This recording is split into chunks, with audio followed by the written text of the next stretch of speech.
Hello दोस्तों, बौद्ध दर्शन श्रृंखला आप निरंतर देख रहे हैं और इस समय आप बौद्ध दर्शन और शिक्षा के संदर्भ में जानकारी प्राप्त कर रहे हैं।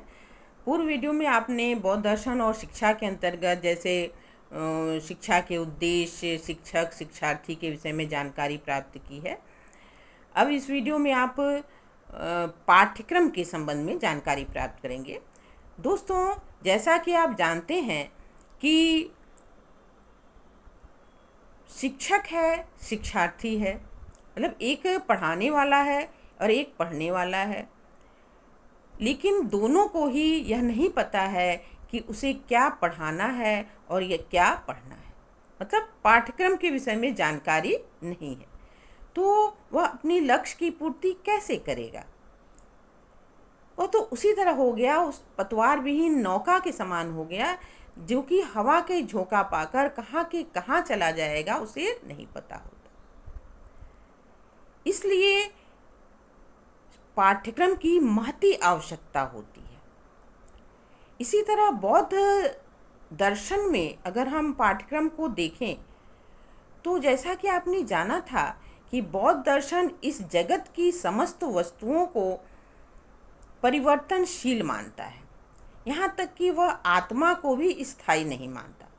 अगर इस दृष्टि से हम देखें तो बौद्ध दर्शन के अनुसार पाठ्यक्रम का निर्धारण करना बहुत ही कठिन प्रतीत होता है। वास्तव में दोस्तों, बौद्ध धर्म में दुख से मुक्ति प्राप्त करने पर अधिक जोर दिया गया है और इस दृष्टि से अगर बौद्ध दर्शन के पाठ्यक्रम को देखा जाए तो कहा जा सकता है कि उसमें कैसा पाठ्यक्रम होना चाहिए या उस समय प्रारंभ में कैसा पाठ्यक्रम था, कैसा क्या चीज़ बौद्ध भिक्षुओं को बताई जाती थी। उसमें सबसे पहला है 4 आर्य सत्यों का ज्ञान देना। 4 आर्य सत्य आप जैसे जान चुके हैं, दुख, दुख समुदय, दुख निरोध गामनी, और साथ ही साथ अष्टांगिक मार्ग का ज्ञान देना। अष्टांगिक मार्ग भी आप जान चुके हैं, सम्यक दृष्टि, सम्यक संकल्प, सम्यक वाक, सम्यक कर्मांत, सम्यक व्यायाम, सम्यक स्मृति, सम्यक समाधि। और इस जगत में मनुष्य का क्या स्थान है, विश्व की क्या व्यवस्था है, जगत की क्या कार्य व्यापार हैं, जगत की परिवर्तनशीलता और क्षणिकता के बारे में, कार्य कारण संबंध के बारे में, और जगत में आभास होने वाले सुख के बारे में जो कि वास्तव में दुख है, इसका ज्ञान कराना इत्यादि। मतलब इन सब बातों के बारे में जानकारी देना बौद्ध भिक्षुओं को उस समय आवश्यक समझा जाता था, क्योंकि मेन मकसद क्या था, दुखों से मुक्ति प्राप्त करना, साथ ही साथ सम्यक रूप से आजीविका का उपार्जन करने की कला का विकास करना, और बौद्ध साहित्य का अध्ययन करना, और महात्मा बुद्ध तथा अन्य संतों के चरित्रों के विषय में अध्ययन करना। लेकिन दोस्तों, कालांतर में बौद्ध शिक्षा प्रणाली में काफ़ी परिवर्तन हुआ, और जिससे कि पाठ्यक्रम में भी हमें परिवर्तन देखने को मिलता है, जिसमें मुख्य क्या क्या था, उसमें मुख्य 5 है। जैसे पहला है शब्द विद्या। शब्द विद्या जिसके अंतर्गत शब्द का निर्माण, शब्द की व्युत्पत्ति, व्याकरण इत्यादि का ज्ञान कराना। दूसरा है शिल्पासन विद्या। शिल्पासन विद्या जिसमें विभिन्न प्रकार के उद्योग और कलाओं का ज्ञान कराना। तीसरा है चिकित्सा विद्या जिसके अंतर्गत औषधि विज्ञान और शरीर विज्ञान का ज्ञान कराना। चौथा है हेतु विद्या। हेतु विद्या के अंदर तर्क शास्त्र का अध्ययन किया जाता था।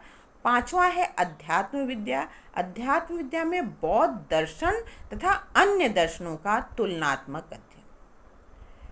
इसके अतिरिक्त बौद्ध शिक्षा प्रणाली में व्यायाम और खेल कूद की भी व्यवस्था थी, क्योंकि जैसा कि पहले भी आपने जाना कि महात्मा बुद्ध भी स्वस्थ शरीर में ही स्वस्थ विचार आते हैं। इसके लिए व्यायाम और खेल कूद के महत्व से सहमत थे, और इसको बार बार कहते थे कि शरीर को स्वस्थ रखना चाहिए। तो इस तरह से आपने बौद्ध शिक्षा प्रणाली में पाठ्यक्रम कैसा था और वो आज के समय में भी कितना समीचीन है, क्योंकि खेल कूद और व्यायाम को तो आप जान ही रहे हैं कि अब पूरा विश्व जो है इससे अवगत है और इसके महत्व को समझ रहा है, और विद्यालयों में महाविद्यालयों में इस पर क्लासेस चलाई जाती हैं। साथ ही साथ शब्द विद्या की जानकारी बच्चों को दी ही जाती है। उद्योग, जहाँ उद्योग और कलाओं का ज्ञान का है, तो बच्चों के व्यावसायिक विकास के पर भी बल दिया जा रहा है, जिससे बच्चों को विभिन्न प्रकार की कलाओं का ज्ञान कराया जाता है।